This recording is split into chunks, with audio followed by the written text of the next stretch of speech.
What up, Laker Nation? It's your boy DTLF back with another pregame live stream as the Lakers get set to face the Portland Trail Blazers at 7 Pacific time. And again, we get Dennis Schroeder back. So that's the biggest news of the day. Well, that's actually not the biggest news of the day. We did add another player by the name of Damian Jones to a 10-day contract for those of you that didn't see my earlier video.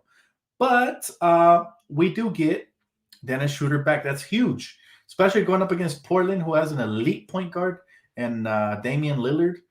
It's going to be, he's going to get thrown into the fire immediately. What's up, Chris? What's up, everybody?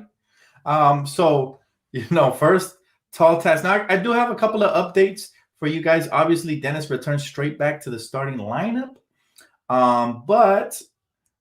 However, Markieff Morris stayed in the starting lineup. No Kyle Kuzma starting tonight, unfortunately.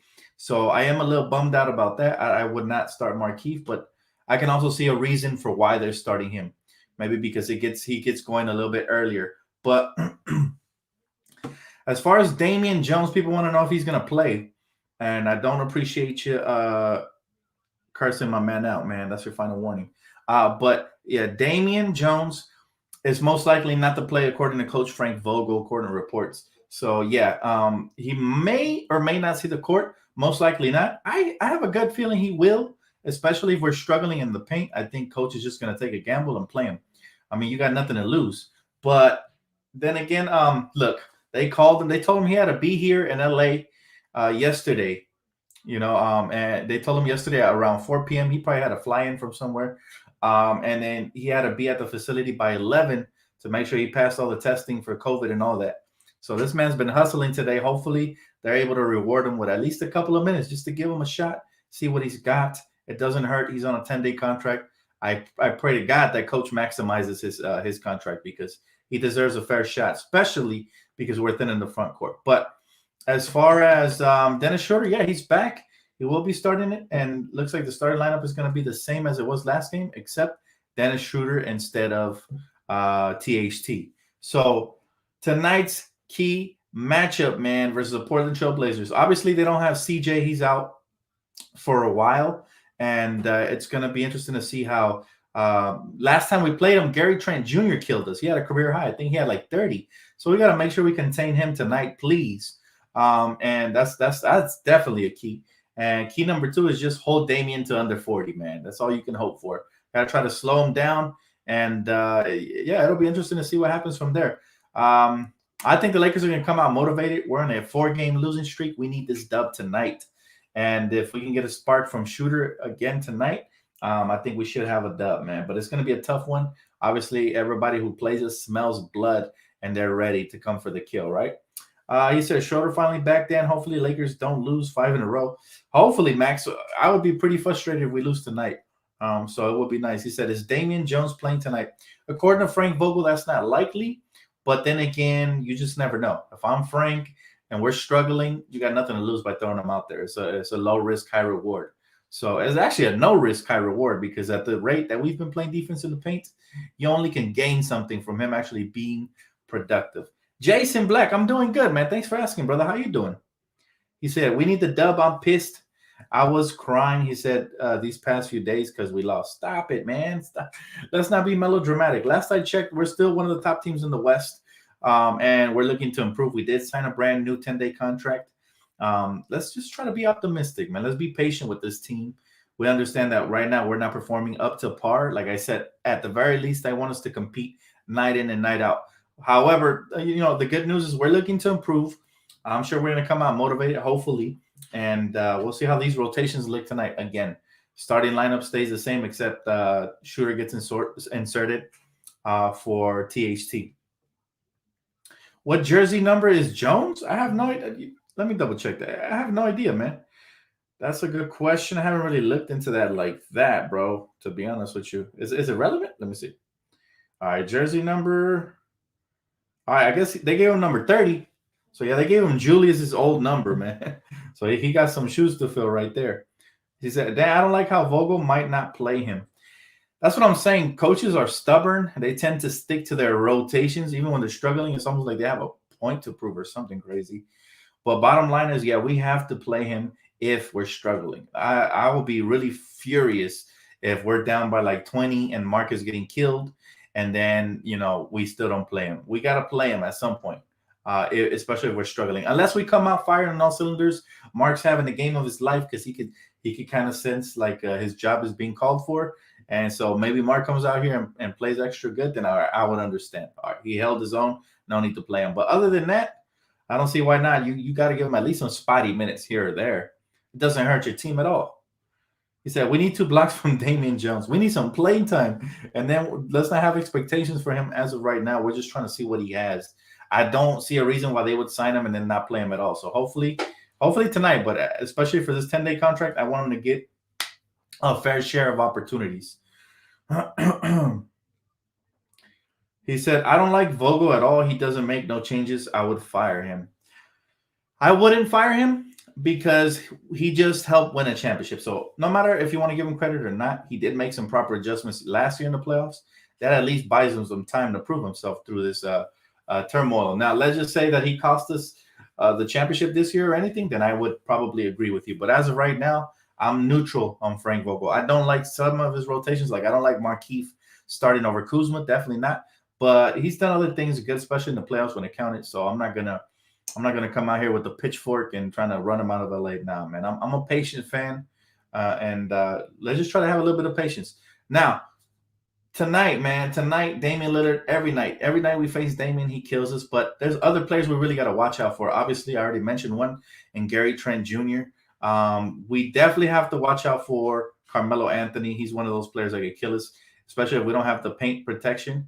So keys to the game. We got to make sure that we keep these role players in check, and please try to keep Lillard under 40, please. I think if we do that and we're firing on all cylinders offensively, we'll be straight. We should get it. Dan, are you ready for baseball season to start? Absolutely, man. It's time to defend this title, man. Shout out to the Dodgers. Dan, Damian Jones not going to play. They said it's not likely. They didn't say he wasn't going to play, so we don't know that, Carlos. Yeah, it's not likely, but that doesn't mean that a situation could change that. Again, if Mark gets into early foul trouble, then we'll definitely see Damian Jones play. If Mark is playing flat-footed defense like he usually is, and we're out here getting killed, then most likely he'll get played. So I really only see one scenario where he doesn't get played, and that's if everybody comes out and plays their role properly and we blow this team out. And even then, I think he'll play if we blow them out. So, yeah, it's very tough for me to accept Coach not playing this new acquisition. I'll give him a pass if he doesn't play him tonight. But if he doesn't play him like in the upcoming games, I'll be really frustrated. Like really, really frustrated. He said, I don't care. I want to be the number 1 seed. That's why I'm pissed at the Lakers. Can't have your cake and eat it too, man. We're injured. You got to be patient. Real Laker fans have been here for a while. They know patience is key with this organization. We make moves happen, but we don't make any knee-jerk reaction NBA 2K type trades that are going to hamper you in the future. We look for diamonds in the rough, guys like Damian Jones, and if he doesn't pan out, then we'll look for somebody else, and eventually we'll get the right fit, and hopefully we get this, like I said, this show back on the road. That's all we got to do. It's a 4-game losing streak, but we still got King James. We still got some good role players, solid coaching staff, and I think we're going to make the proper moves to put us in position to succeed. Yo, Dan, when are those blue jerseys going to go on sale? I'm not sure. I haven't checked for them, man. I haven't checked for them. I think you could check NBA.com if I'm not mistaken. But yeah, I haven't checked for the blue jerseys just yet. He said Jones is like Dwight Howard in a way. Well, they asked him in an interview what he was looking to accomplish with the Lakers, and he said he wants to fill in a similar role, which was music to all of our ears, man. But he wants to play a similar role to Dwight and JaVale last year. Block a couple shots, get out in transition, catch a couple lobs, play some pick and roll. So that is it. That is it.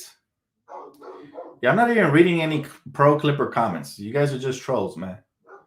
I'm not reading. If y'all like the Clippers that much, go tune in over there. I'm good off of that. He said, Dan, how many minutes do you think Jones is playing? If he plays tonight, I don't expect more than 5 to 10 minutes. Honestly, it's just the first look, unless he really comes out here doing some damage from the start and then coach leaves him in a little bit extra. But in general, again, it's not likely he plays tonight. And if he does play, it's probably going to be little like 5 to 10 minutes max. I don't think anything less than that.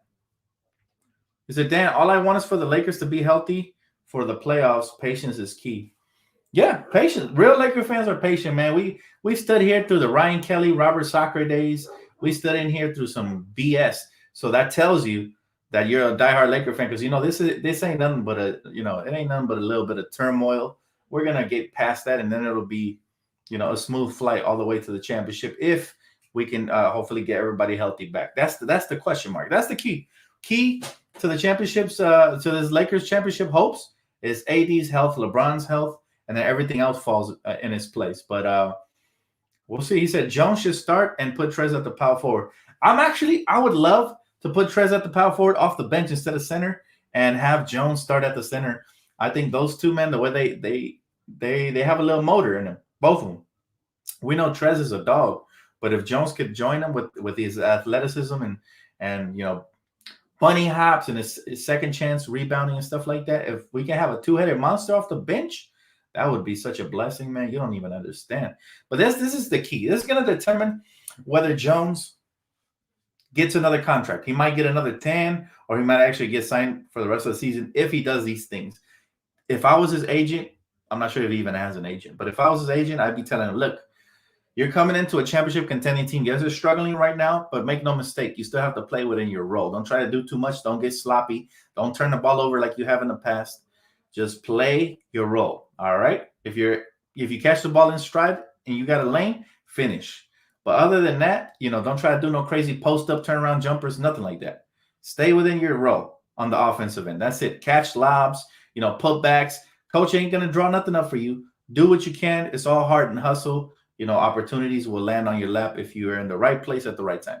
On the defensive end, what I would tell them, like, this is where you can earn another contract. Defensively, make sure you're communicating, make sure you're paying attention to the rotations. It's tough. He hasn't been with this team, so he has a lot to learn. But if he can show the coaching staff that he has defensive potential, he come out here and, weak side defense, rotate over and move his feet, stay with his guy, don't bite on everything, then, you know what I'm saying? Then he'll be straight. This is where he'll earn a rest of the season contract. Now, that's the key for him. That's it. Stay within your game and excel in the things they need you to excel in. If they need you to catch a couple lobs, cool, you'll get those.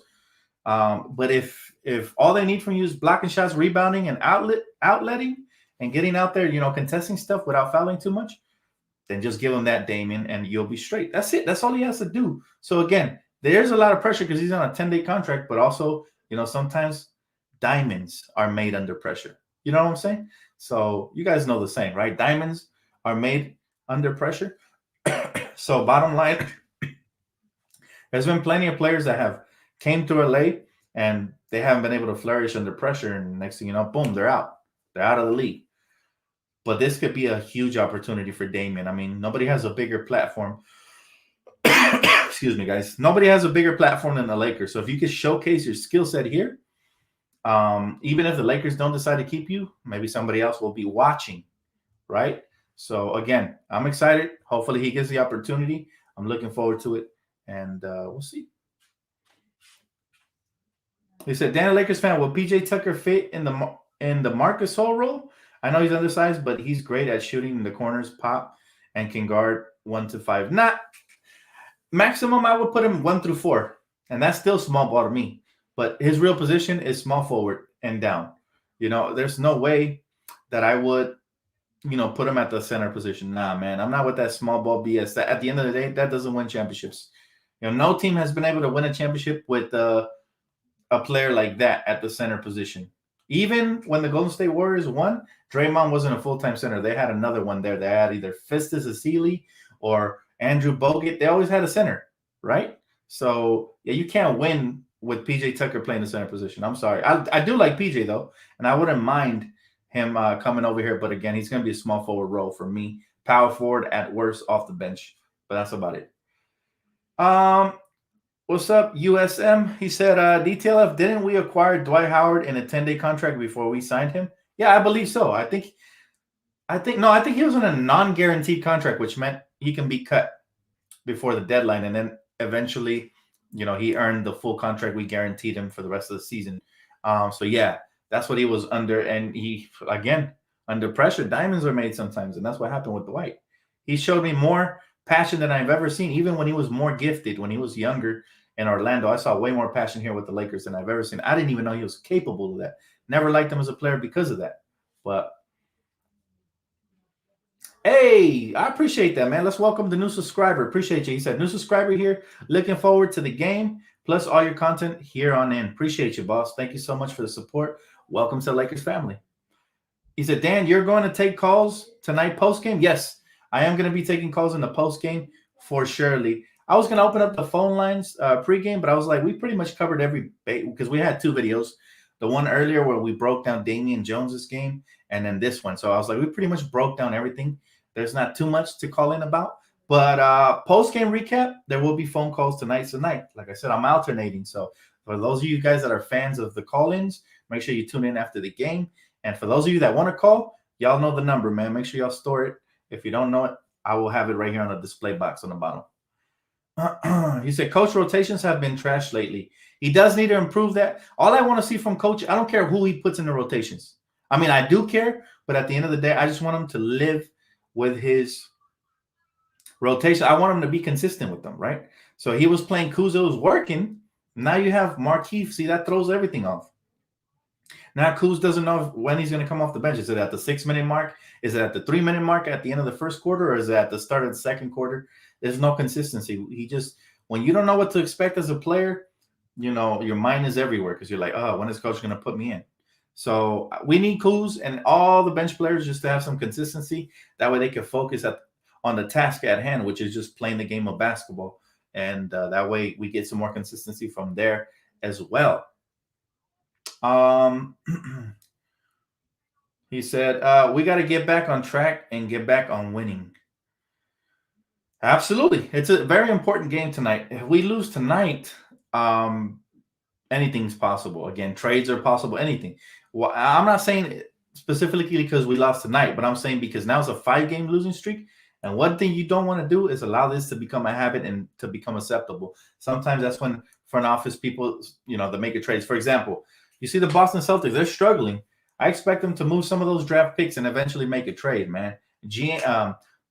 What's his name? Danny Strange or whatever. He was sitting over there, just sitting on a stash of draft picks, and some have panned out, some haven't. But I would, you know, if I had that many draft picks, I'd definitely go and trade for a start if I was him. But then again, it is what it is. You know, I'm not rooting for the Celtics, so let them self-destruct for all I care. He said, DTLF not practicing often is hurting our young bucks like Kuzma. That's a fact. It's been a tough season due to the fact that we've been lacking tons of practice. But, you know, at the end of the day, they're champions. They know what to expect now. You know, we're at the point where these are championship players. They're no longer young pieces that we can say, oh, let's make excuses for them. They have to show up. They have to be there for LeBron. They have to be options, you know, because what happens is if they're inconsistent, and I'm talking about KCP, Wesley Matthews, I'm talking about the veterans mainly. If they're this inconsistent, all of a sudden Rob might be thinking, maybe I should trade him while they still have some trade value and get something more consistent in return. Maybe that's what Rob is thinking. So you can't be all comfortable just because you won the championship. You got to make sure that you meet expectations, and expectations are excellence. You know, you have to stay excellent as much as possible. You'll get a couple of passes here and there, but if you continue being inconsistent, that's not going to fly with Rob. I've seen him. He's swift. There's a reason he moved Danny Green like this. He was inconsistent. And I told you guys, didn't I tell you guys? I expected a move, more rather so an acquisition without subtraction. I told you guys, and sure enough, a couple of days later, here we have Damian Jones. Is Damian Jones playing tonight? This is about the third time I answered it, but I'm going to do it one more time for you, man. Much love. He may or may not. Most likely, coach said most likely he won't play. But see, when a coach says that, you still have to be ready if you're the player, because most likely doesn't mean he won't play tonight. Now, if coach would have said he's not playing tonight, but I look forward to see him, you know, in future practices or future games or whatever, then for sure I could tell you that he's not playing. But he got to be ready. It could be a test too. They could be trying to see how sharp he's going to be, just in case they ever bury him at the end of the bench and then just call him up if he makes it past his 10-day contract. So when you're in the NBA, man, it's a golden opportunity. He has to approach every single night, whether he plays or not, as if he was going to play. So that way he's ready mentally and he's sharp and ready to go. But all in all, guys, this is going to be an exciting night. Portland, very fun team to watch. Very hard to guard, especially around the perimeter.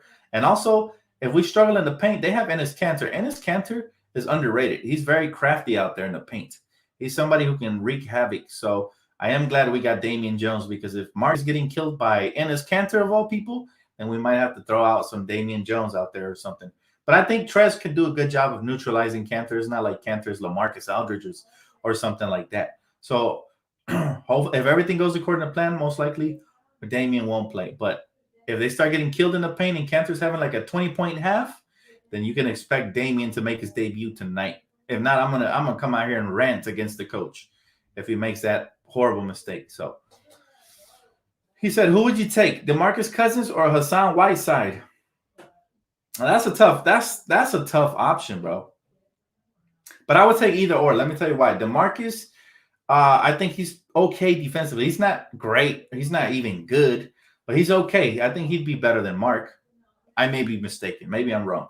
But offensively, he would give you a lot more than Hassan Whiteside. Now, Hassan Whiteside, the reason people lean towards him is because he has the potential to provide, to become that spark plug off the bench like Dwight. The key is, can he stay focused? Because this guy is a clown, you know. He might be out here doing other stuff on the sideline. We need him to stay focused and just make sure that he's doing his job. Same thing as Damian Jones. Just stick to the script. Don't try to do too much. I don't want to see no turnaround jump shots from Whiteside. Unless the shot clock was down and they pass it to him, then I understand. But I don't want to see nothing crazy. So it's a coin flip, man. It's a coin flip. Offensively, DeMarcus. If you want defensively, which I think is what we need more, probably Hassan Whiteside. But then again, you don't know how focused he's going to come in. A lot of distractions in Los Angeles. Yes, even during the pandemic, it could be a lot of distractions. So if a player's too immature, I'm like big old question mark, big old red flag next to him. Hey, what's up, Sharon? Welcome. He said Kuz and DS for Aldridge. DS. Bro. Dennis Schroeder, right? My bad. I totally had a brain freeze. Like, who's DS? I don't know why I kept thinking Dennis Smith Jr. as if we had him. But yeah, Kuz and DS for Aldridge. I like Aldridge. Listen, he's great. He's great, but I wouldn't do that. Why? You're giving up young legs, healthy young legs for old, injury-prone legs. I'm not willing to do that. That's way too much, by the way. He said, what about Dwayne Desmond? Do you think he would be a better option? He's a solid option. He's nobody that I love, to be honest with you. I think I prefer the other two.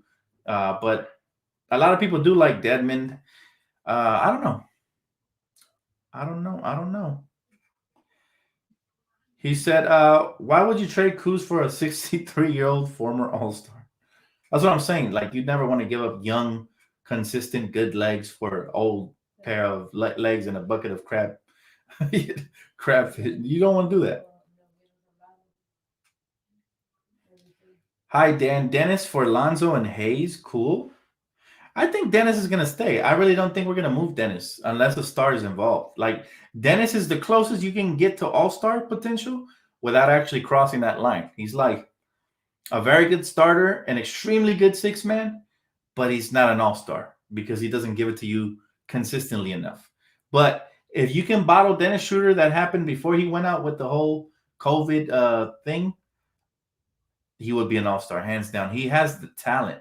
It's just mentally, I feel like sometimes he takes a night off or two, and that's what separates him from actual all-star talent. Now, love me some Dennis Schroeder. I don't think he is traded unless Zach LaVine, Bradley Beal, or any of those type of players become available, because obviously it's going to take a good player like Dennis to get a deal done, right?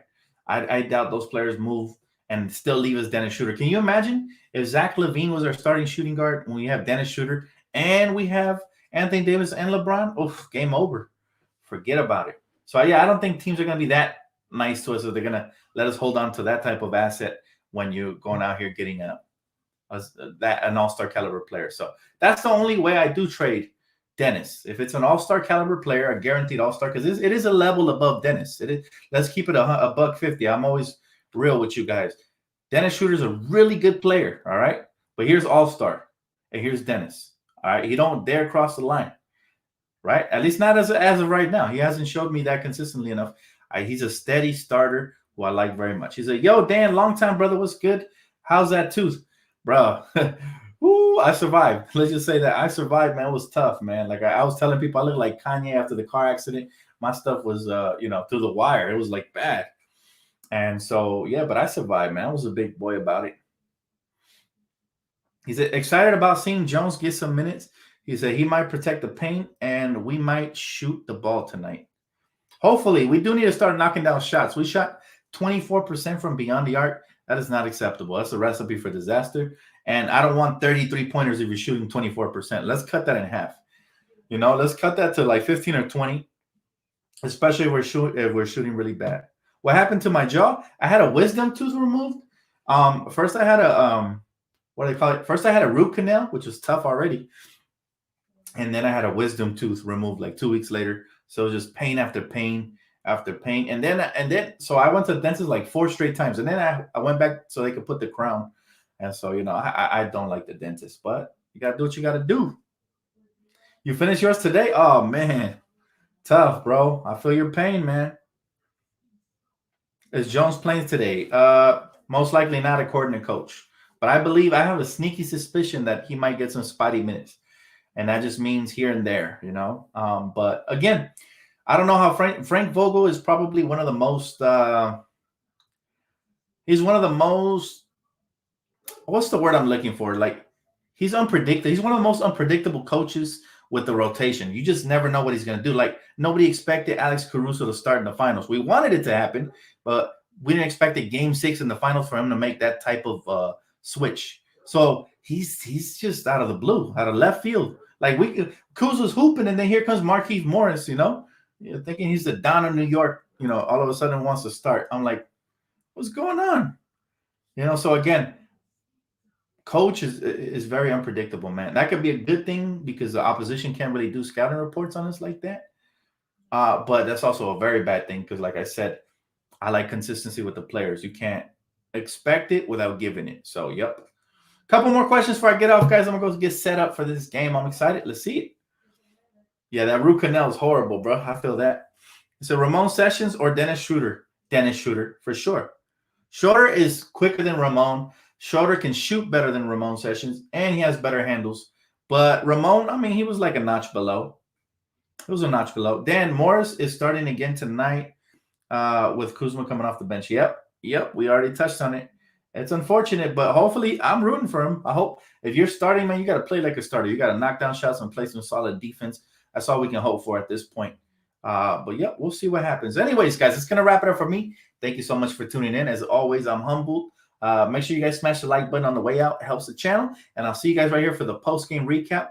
Remember, phone calls will be available tonight, so have your phones ready. And I'll see you guys then.